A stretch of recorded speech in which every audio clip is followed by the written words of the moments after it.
What is this podcast called? I've got nothing. Who came up with that? I think your wife. Oh, shit.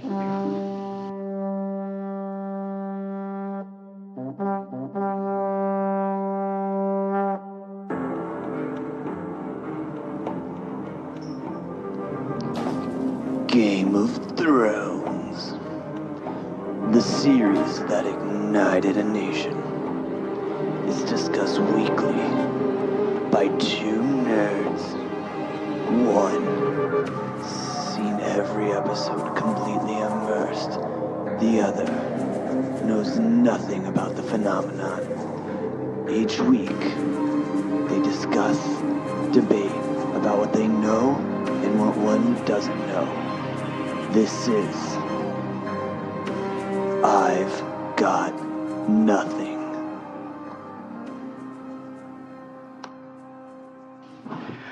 Welcome to I Got Nothing, the most unnecessary format for a podcast since Lost was on the air. I'm Colin. I'm Alex. And we are here to talk about episode 7.1. That's season 7, episode 1 of Game of Thrones, Dragonstone.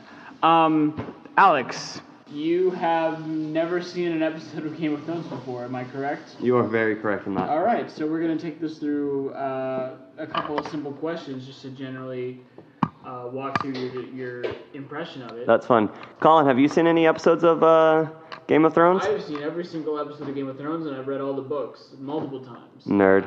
Yes, thank you.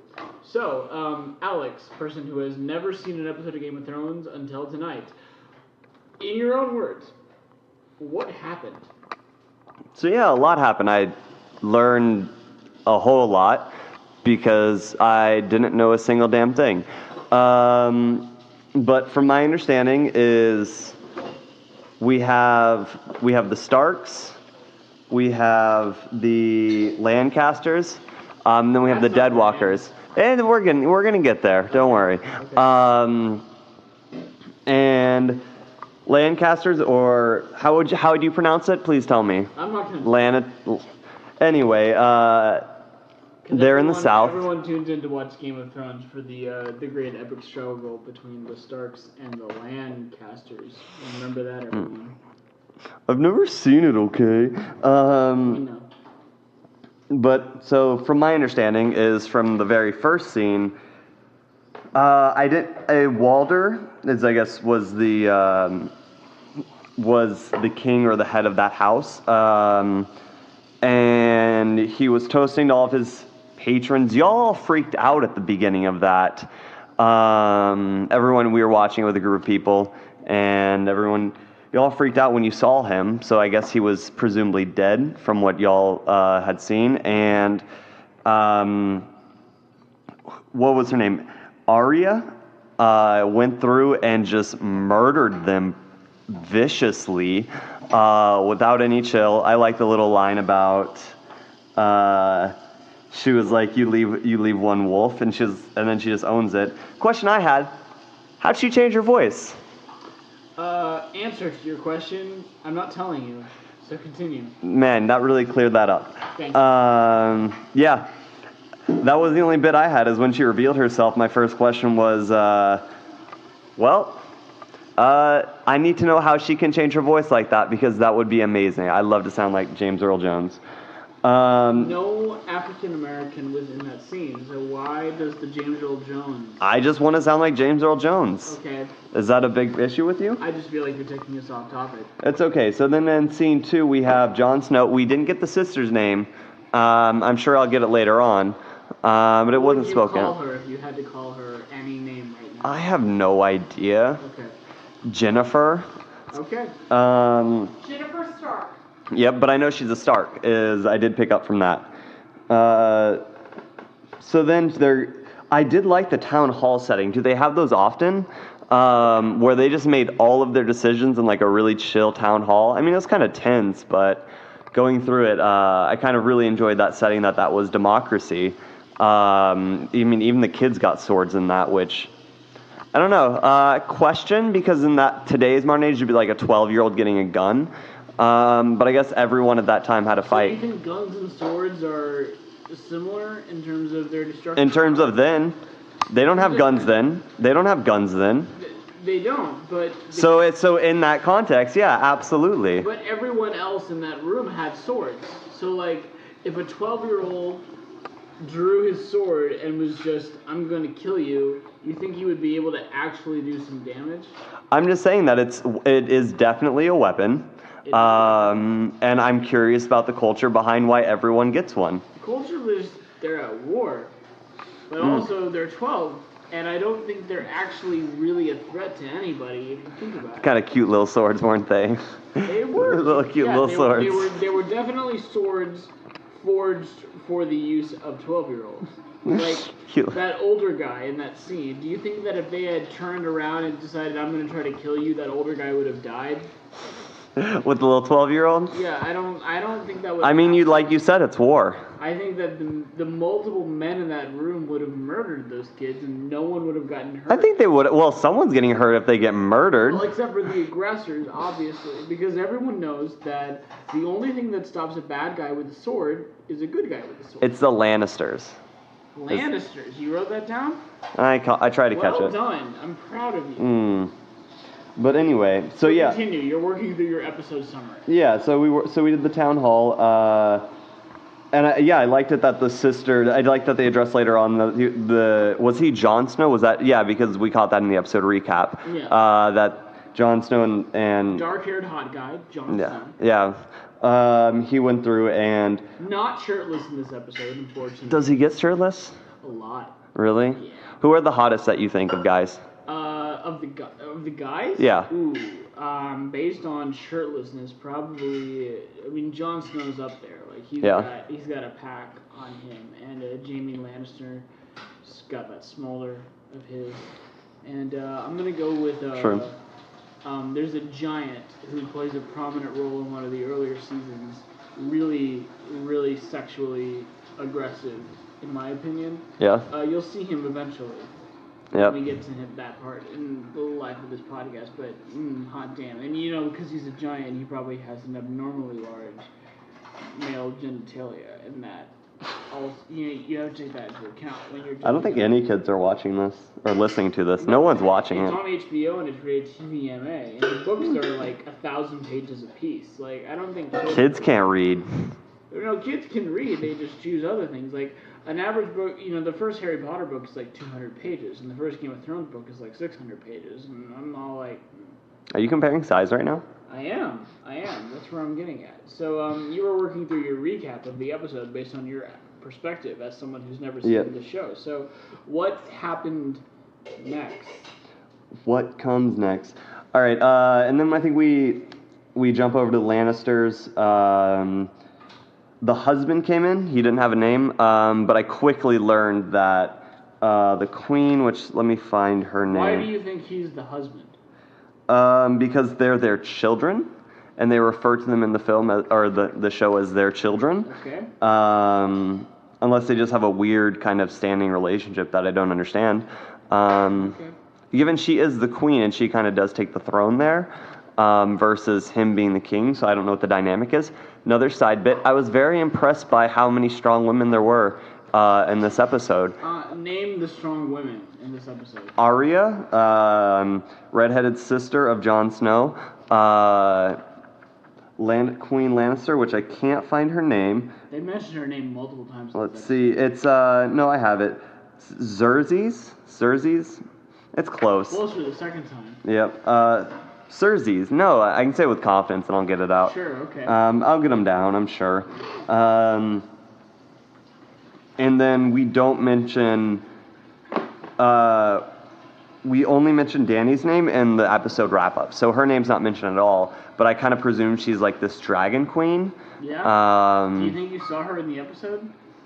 Dany? Yeah, they were like, Dany needs her space in the episode recap. Okay. And what that's when they were showing. Is that you shouldn't be allowed to watch episode recaps. Oh no, they gave me the biggest insights. I loved it. Thank you. Well, continue on with your recap of the episode. So then, from then on out, she kind of talks about how I like how they set up that she's just going for power. It seems like she doesn't give a shit about anything else. When she's talking to her husband, he's like, well, what do we have left? She's like, I'm just gonna kill everyone. This is Cersei. Cersei. Okay, yeah. Talking to her quote-unquote husband. Mm. He thinks he's her husband. So continue. Okay, fine. I need to reemphasize Alex has not seen a single episode of the show until this episode. No, I think they're together, or at least something. Did they just have kids and then we're like, nah, but we're still friends? Just continue. Anyway. I'm not telling you. And yeah, I like how she's just kind of chill with being in the South and it's like, let's try to take over the world. Given, from what I could tell, she is the queen of the land. Okay. Mainly because she has the throne, and which is what every know. The land? Like, I don't know that. If you had to say she was I the don't queen know. of anything, what would you say she Let's was? throne land. I don't know. Queen of the throne land. Yeah, Okay. but she clearly has the All throne. hail Cersei Lannister, queen of the throne land. Hell yeah, she fucking owns everything. She has the throne. Of her name. Yep.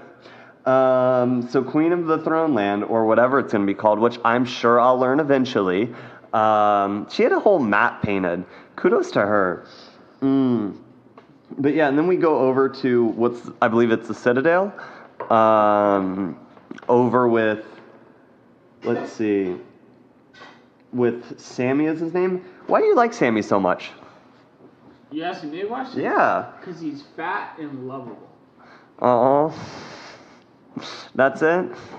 Because every time Sammy spoke, you were like, guys, let's listen to Sammy. Well, I mean, presumably that story is going somewhere. I mean, can't you say that for every story? No, not in this show. Sometimes you think a story is going somewhere, and then everyone involved in it dies horribly, and the story ends. Do you hope Sammy dies? No. No. Well, I did like the whole the morgue library situation going on there. I don't know what type of building that is. Clearly, they have to have some weird zoning stuff happening. Be like, no, we do books, but also if you need your bodies disposed, we got you too. But yeah, so from what I understand is Sammy was sent from the north, from Jon Snow to research about the White Walkers. And the line I liked really about was when he was talking about how winners come, where the older gentleman was talking about how winners come through and through, and they've always survived and will live on. What are the White Walkers? They're the dead-ass people that we saw at the start, I presume. Okay. I have no confirmation of that.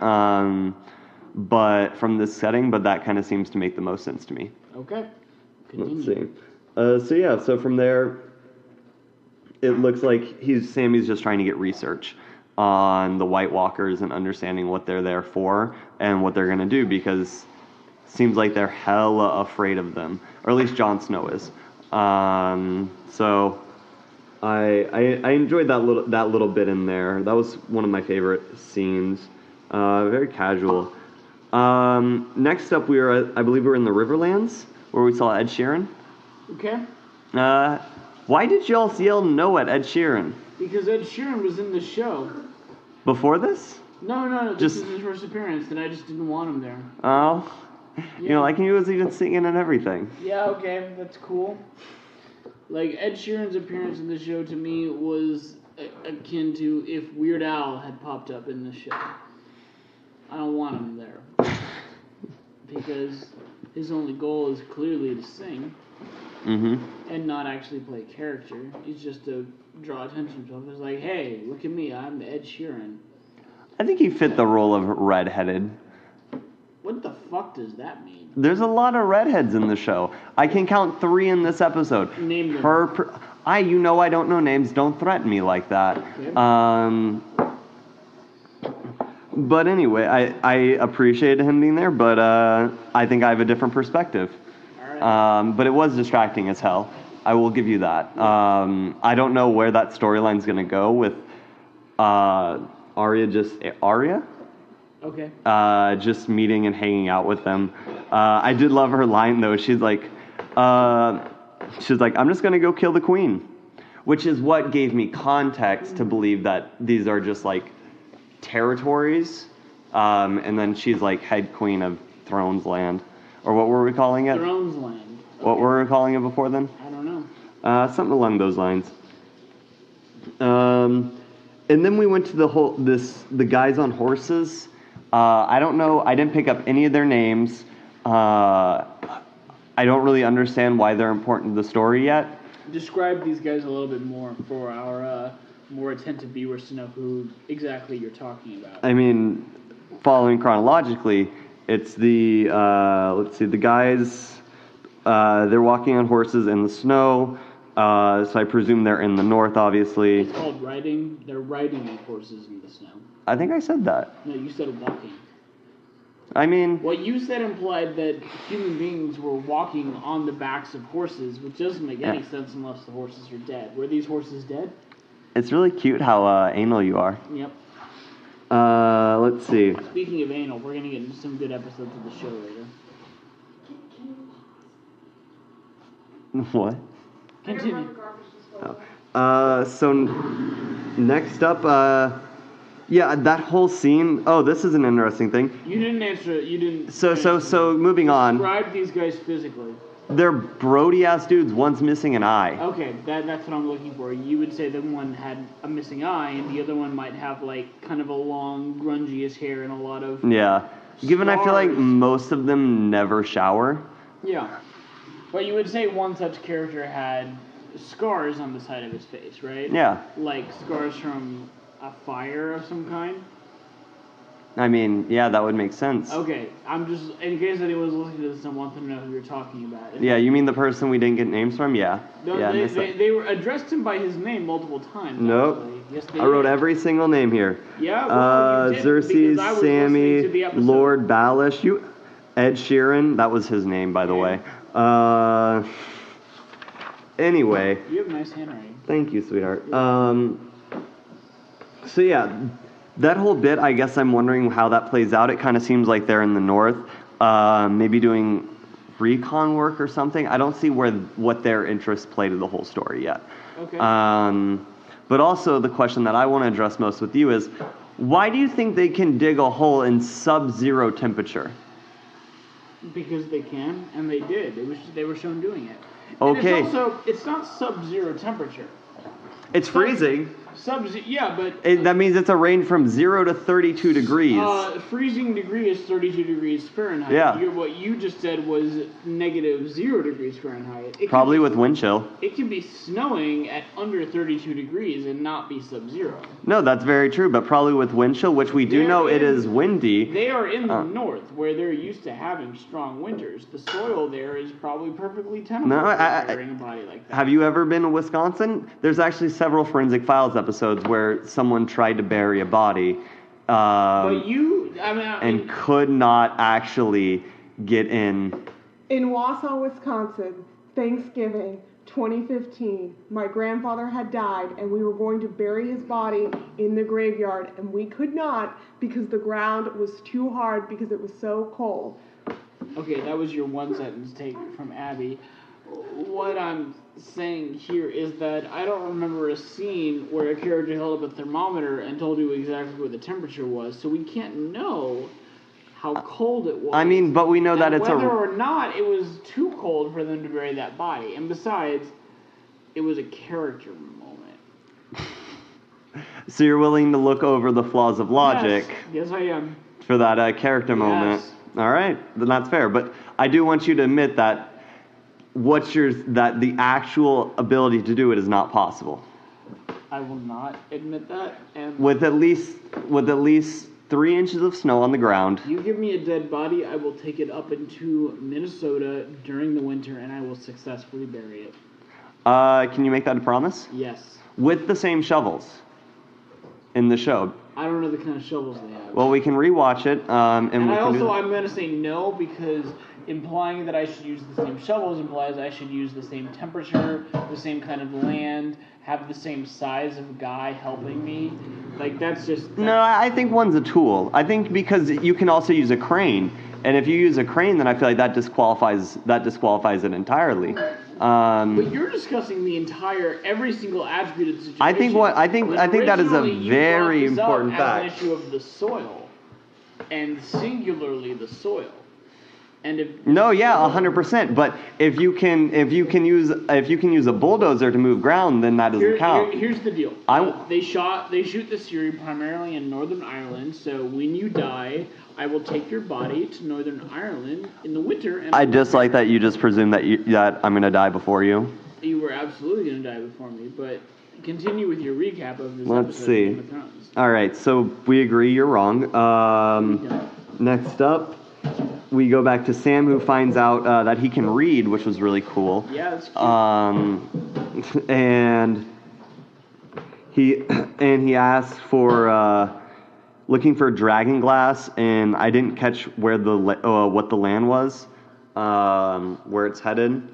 I didn't catch that. I'm sure I'll learn it later. But Sam, basically, what I found is that they equipped that in order to fight off the White Walkers, that they're going to need to shield or outfit themselves with dragon glass to be more lethal. So it looks like Sam got really excited and needed to send that note over.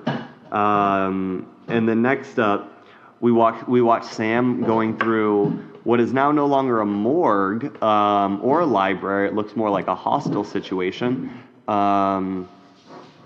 And a burn victim who all of you know, everyone in the room watching knows, and I have no idea who it is, so he's just going to be burn victim 1, John Doe, until I get to figure out what his name is. Because you don't seem pretty convinced to let me know that info. I mean, why would I? Exactly. And then finally, the last scene, which you all got very excited for, and what I learned from the recap was that's Dany's first time on the island, correct? Or her home. Yes. Yeah. So I see why you all got excited for that, because she's coming home. And how I did like the recap where they were just kind of going through and saying, now she just needs her time, and then the question, shall we begin? It's just like, it was fun. It was fun. And you can tell, like, it really, I think at the end of it, it really kind of set the stage for, like, what the whole season will be like. Because everyone kind of has their clear directives and initiatives that they want to try. They made all their face clear. Which is generally, like, the purpose of any season premiere in this show. Yeah. Just taking this wide cast of characters, most of whom are very apart from each other, and laying out this is what they're gonna do. I noticed you didn't mention the guy who was being dragged into the cave at the beginning. Oh yeah. You didn't mention his shit. Yeah. That's okay though. So and find it important yet. You've done a good enough job, but on the subject of who's who, do you have any major questions in regards to who is who in this episode? So, a few things I understand is Jon Snow Xerxes. I'm going to pronounce her name wrong for the next 3 episodes. And then also Arya Stark, and then Dany. Those are the 4 people who I found were the most, like, influential and important. I understand why Queen of Thrones Land is important. I understand why Jon Snow is important. I don't know why Arya Stark is important. Simply for the fact of I don't know what her family was. They mention it several times in the show of just like the Starks, but I don't know what they contributed and why they were important at the beginning. And then lastly, Dany, it kind of seems like she's going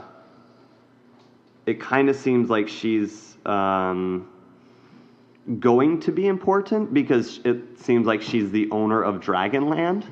That's what you'll call it? Until I figure out what it's called. Okay. It kind of seems like she owns control, and that can be a major play in the war. And then obviously the White Walkers. But I don't understand why Walder was important and why he got killed, other than the fact that he was a part of the Red Wedding, which sounds like a big murder scene. So he kind of led that initiative.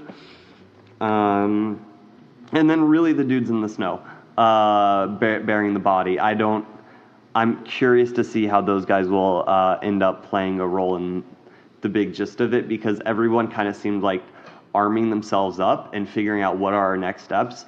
And then these dudes kind of just seem to be walking along like, man, these people died. This sucks. I noticed you didn't bring up the scene in the throne room from this episode. Oh, yeah, I skipped over that. That's my mistake. What was your take on that? I think kind of what I was saying earlier, which was she was looking to just try to pair with someone because they didn't have any allies left. She was just trying to figure it out. So she's trying to pair with someone who was clearly a barbarian, clearly someone who didn't give a shit, and ultimately she's trying to do whatever because like they said, she doesn't have any friends left. So that's kind of my big takeaway from it. And like I said, is they're trying to arm up, is what it seems like. Each and every person is just ready to fight. But yeah.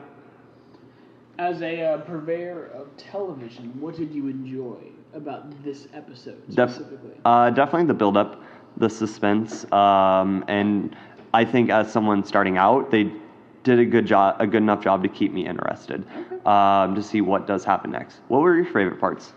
Me? Yeah. You're asking me? I love asking you. Well, the beginning, you'll come to learn this, but originally, as we go forward, there's no cold open. Every episode begins with the title sequence. And later on in the series, they started beginning each season, the premiere of a single episode with a cold open, kind of a major scene to lead into the season. And those are always fun to watch. And then going into it, definitely starting to follow Arya, who is probably the most interesting character to follow on the show. And the final scene in any ever episode of the show is the best. And this one, for reasons you'll come to understand eventually, is particularly fantastic. So, and now I'm going to ask you, what did you not like about this episode? Was there something that annoyed you? Was there a character dynamic that seemed off to you? Something that bugged you particularly about it? I would definitely say Xerxes. What's her name? Xerxes. Xerxes. We're gonna go down this hill for a while. Xerxes Lannister, ladies and gentlemen. I'm pretty sure it's mainly gentlemen who will listen to Game of Thrones podcasts. Why do you have to kill my dream like that? Are you looking for anyone? I want to think that ladies will listen to this. Hey, ladies. Hi. I'm Colin. I've seen every episode of Game of Thrones and read all the books. He has a great red beard, and is very, very, very comfortable with his sexuality. He's also married, but don't let that deter you too much. Why you got a rat on me like that? Married to the game. Ultimately, I don't know what characters' intentions are right away, so I can't tell if anything didn't make sense because I have no preconceived notation. Okay. But definitely Queen of Thrones land. Their dynamic kind of seemed. So you're calling her both Queen of Thrones land and also Xerxes. Yep, until I get it. Okay. Her and hubby over there, he kind of seemed, well, you're bringing that to me now. He kind of just seemed to be like, let's stop. Let's very much stop this. And if her intentions are just to be powerful, I want to know more about that. Because they said in the follow-up, it was just like, she has nothing left. But it didn't seem like it was for revenge, which I would understand even more. It just kind of seems like she just wants to be powerful. So I'm curious to see how that plays out. And what is the point? But I'm sure I'll learn when I'm watching the old ones. Okay. And in your own words, what are your predictions for the next episode? What do you think happens? Seems like still a lot of building. I think that Sammy's going to get his letter over to Jon Snow about the equipment. I think the Dead Walkers or the White Walkers, my apologies. Yeah, you should fucking apologize. Don't know names after watching an episode. They're gonna kind of continue to be a subtle point. I don't think with, like you said, 8 episodes, I don't think that that's going to happen just yet, that they're going to become quite as pivotal. I think people are still gearing up. But I think ultimately the North will not be ready for when they come.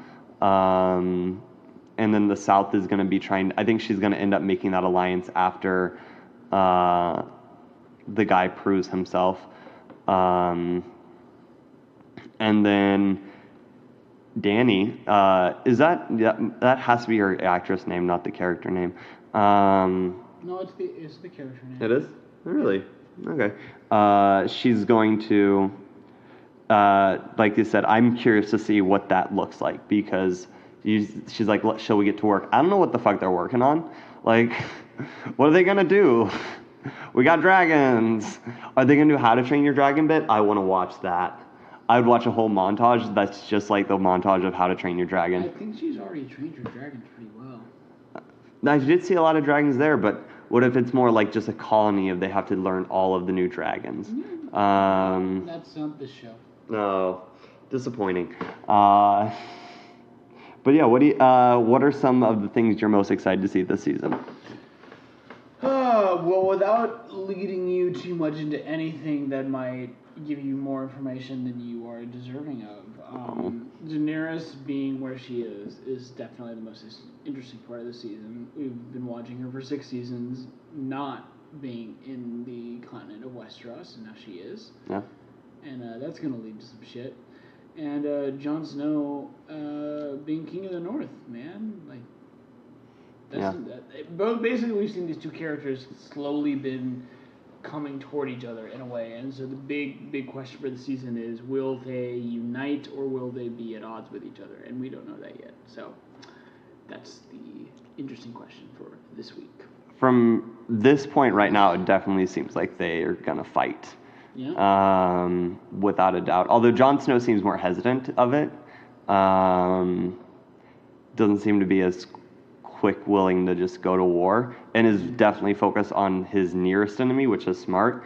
But that is interesting. Yeah. So see how it plays out. All right. So from Us Studios, this is I Got Nothing. I'm Colin. I think Us Studios is taken, actually. Fuck off, man. From what should we call ourselves? From Los Angeles. From Los Angeles, California. I'm Colin.